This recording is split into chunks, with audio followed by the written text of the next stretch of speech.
अस्सलाम वालेकुम अब्दुल हफीज़ हियर। अच्छा थोड़ा सा रिपोर्ट्स को देख लेते हैं कि कोई भी आपने बाइंग की हुई है तो उसका जो बाइंग की जो कैलकुलेशन और रिपोर्ट्स हैं वो कहाँ आएंगी।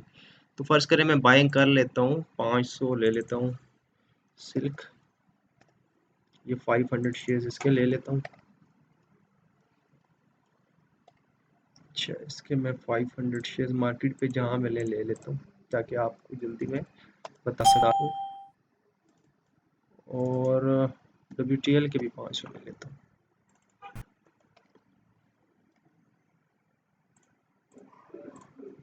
1 2 3 4 ये मैंने 2 ऑर्डर ले लिए और 500 WTL और ये दोनों आपके सामने शो हो रहे हैं। ठीक है, ये दूसरे तो मेरा ख्याल है उसमें कोई बैलेंस इतना नहीं है। एक मैं दोबारा देखता हूँ। WTL इसका 500 1 2 3 4 इतने पैसे नहीं है। थोड़ा सा मैं और लॉट यूज़ कर लेता हूँ, 100 ले लेता हूँ। ठीक है, थोड़ा सा ना ताकि आपको एक बार सिखा दिया जाए ना। तो 1 2 3 4 ये मैंने ले लिए और लॉट में थोड़े से। तो अभी मेरे पास 100 WTL हैं और 100 सिल्क बैंक हैं। ठीक है, ये दो हैं। ठीक है, अच्छा जब मैंने 100 WTL लिए हैं तो ये WTL अक्टूबर में भी 100 दिखा रहा है। मैंने आपको कहा था जब आप रेडियो फ्यूचर दोनों में काम करते हैं तो ये थोड़ी सी कन्फ्यूजन आती है, लेकिन इस कन्फ्यूजन को दूर करने के लिए आपने ओपन वॉल्यूम में जाना पड़ता है। ओपन वॉल्यूम में आपके फ्यूचर में ज़ीरो है और अगर आप रेगुलर में काम कर रहे हैं तो नेट होल्डिंग देखनी पड़ती है। ठीक है, तो जो भी फ्यूचर में काम करते हैं वो आपको ओपन वॉल्यूम देखना पड़ता है, ये ओपन वॉल्यूम। ठीक है, और अगर आपने नेट होल्डिंग फिर रेडी रेगुलर में काम कर रहे हैं तो नेट होल्डिंग देखनी पड़ती है। ठीक है, ठीक है, तो इसमें ये है कि जब भी अभी आपके पास सिल्क बैंक 500 है और WTL 100 है। ठीक है, ये शेयर्स पड़े हुए हैं। सिल्क बैंक के 500 शेयर्स हैं और WTL के 100 शेयर्स हैं। और ये जो WTL अक्टूबर है ये इस वजह से दिखा रहा है क्योंकि मैंने प्रीवियस वीडियो में आपको अक्टूबर पे कुछ बाइंग बताई है, लेवरेज बाइंग। तो वो आज की क्योंकि डेट में है तो वो सिस्टम के अंदर वो आज शो हो रही है। ठीक है, लेकिन एक्चुअली ये बाइंग है नहीं, बाइंग WTL की है रेगुलर में हमने जो की। ठीक है, तो फ्यूचर की ये देखें ज़ीरो शो हो रही है। तो ये थोड़ी सी कन्फ्यूजन सिस्टम में आती है, ये आपको मैं इसीलिए बता रहा हूँ ताकि आपको इस तरह की सिचुएशन का पता हो। ठीक है, जब भी रेगुलर में काम करें रेगुलर मार्केट में तो नेट होल्डिंग देखनी है, जब आप फ्यूचर में काम करें तो ओपन वॉल्यूम देखना है। That's it sir. अच्छा इस टाइम आपके पास जब आपने देखना हो कि मेरे पास पैसे कितने पड़े हुए हैं तो अभी आपका ट्रेडिंग कैश बैलेंस 565 है। आपकी जो वर्थ है टोटल प्लस माइनस करके वो 1600 रुपये है। ठीक है, इधर 16 लाख 1 करोड़ 60 लाख जो भी आपकी जो अमाउंट है उस तरह आ रही होती है। ठीक है, आप में अभी बाइंग पावर इतनी है कि आप इतना 565 का मजीद बाइंग कर सकते हैं। ठीक है, और उसके अलावा बाकी चीज़ें आपके इतने काम की नहीं है। ठीक है, और आपने जो अभी बाइंग की हुई है इसकी कस्टडी वैल्यू इतनी है। ठीक है, बाइंग दो ही हैं, सिल्क बैंक 500 है और WTL 100 है। ठीक है, ये शेयर्स हैं। अच्छा, तो ये रिपोर्ट्स मार्जिन डिटेल व्यू वाली ये आपको एक स्नैपशॉट दे रही होती है। अब आप चाहते हैं कि यार मैंने देखना है कि मैंने आज कितनी बाइंग की, कहाँ की, किस रेट पे की, क्या किया। आपके पैसों के साथ जो हुआ है वो रिपोर्ट कहाँ से मिलेगी। ठीक है, जो आपके पैसे के साथ हो ये इस सिस्टम में लास्ट 30 डेज की एक्सेस होता है, उससे ऊपर नहीं होता। तो कल परसों या 10 दिन पहले या 30 दिन पहले वो आप देख सकते हो। तो आप सिंपल कैश बुक में जाओगे और इधर आप डेट दोगे, जो भी आप डेट देना चाहते हो। फ़र्ज़ करें मैं देता हूँ 20 सितंबर से 7 आज तक की, और इसको मैं फेच करता हूँ। तो मैंने ये सारा काम किया है। ये जो मैं वीडियोस बना रहा हूँ और ये बाइंग सेलिंग करता रहा हूँ, ठीक है, इसी अकाउंट के ऊपर छोटा सा टेस्ट अकाउंट लेके, तो ये सारा जो बाइंग सेलिंग और जो रिकॉर्ड बनता रहा है, किधर क्या बाय किया, कितनी ब्रोकरेज लगी, ठीक है, और कितने इस पे चार्जेस लगे, ये सारा ये शो हो रहा है आपके सामने। ठीक है, तो ये एक बुक होती है कैश बुक जो आपके सामने आपके पैसे के साथ जो होगा वो इसके ऊपर आपके सामने आता जाएगा। ठीक है, तो आपने जब भी देखना हो कि मेरी बाइंग किस रेट पे हुई, कितना कमीशन लगा और उस पे कितने चार्जेस लगे, तो आप चुप करके, अब जैसे WTL में हमने लिया था तो सिर्फ बैंक लिया था तो 500 शेयर लिए। ठीक है, और इस रेट पे आए, इतनी ब्रोकरेज लगी, 15 रुपये ब्रोकर कमीशन लगे। और ये हमें मिल गए शेयर्स, इतने अमाउंट एंगेज होगी। इस तरह WTL हमने 100 लिया तो 99 मिला और एक शेयर एक बार मिला 281।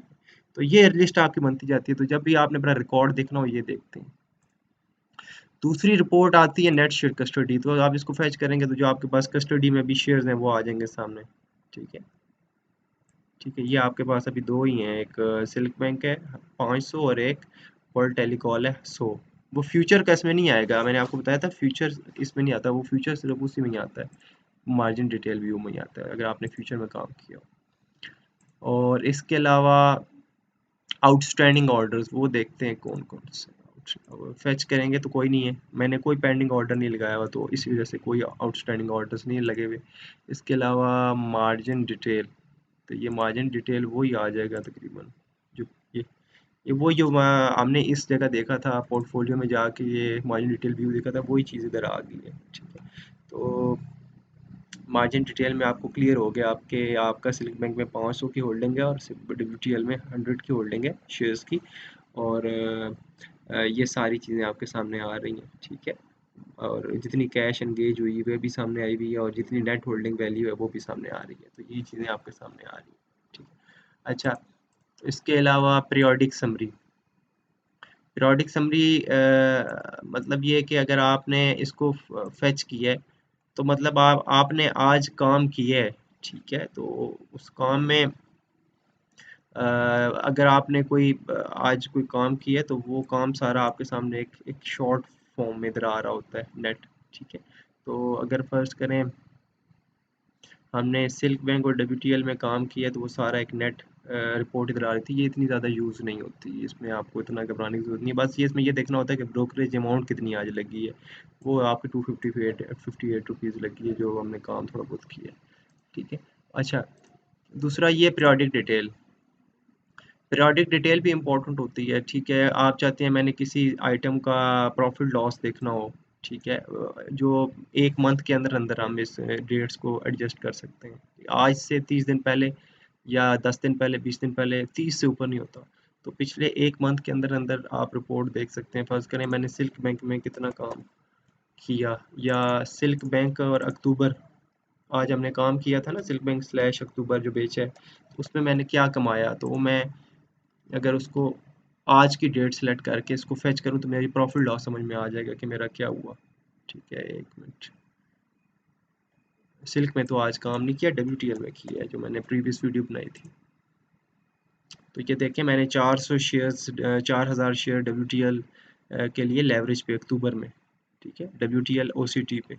ठीक है, और 4000 पहले 2000 लिया था, फिर 500 करके बेचा, फिर 1500 लिया, फिर 1500 और 1000 करके बेचा, फिर 500 लिया, 500 बेचा। तो इस सारी एक्टिविटी पे मेरा 240 रुपये वॉल्यूम कमीशन बना।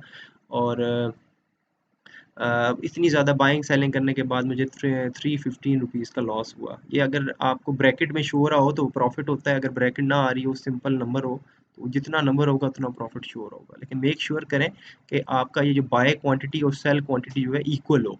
जब ये इक्वल होगी तब आपको नेट उस ट्रेड का पता चलेगा कि आपका नेट लॉस प्रॉफिट उस ट्रेड पे कितना था, तो वो इधर आपको शो हो रहा होगा। तो फ्यूचर का ये होता है, फ्यूचर मार्केट्स का ये होता है कि फ्यूचर मार्केट का आपने प्रॉफिट लॉस देखना हो तो इस रिपोर्ट से आता है। ठीक है, पीरियोडिक डिटेल्स से।